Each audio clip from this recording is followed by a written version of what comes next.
Welcome to Samba Samba. Enjoy the video. You must act fast.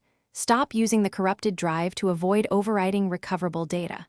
First, unmount or power down the disk and connect a larger destination drive via USB or SATA.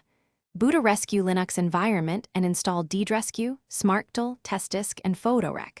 Once done, run smartdal to assess health. Make a sector-by-sector clone with ddresque to an image file.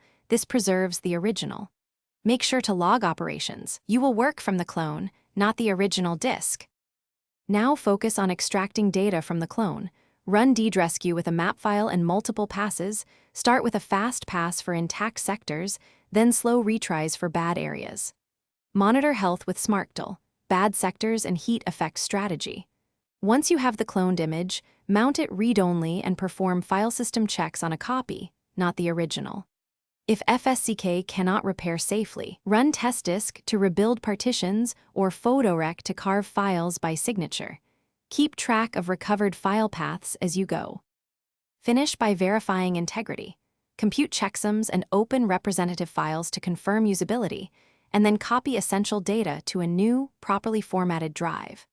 Once done, organize recovered items and document what was lost versus recovered. Make sure to rebuild backups and schedule smart monitoring to avoid repeat incidents.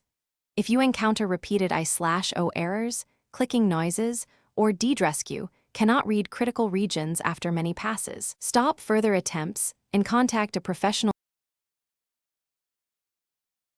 Thanks for watching. Consider subscribing if we helped you.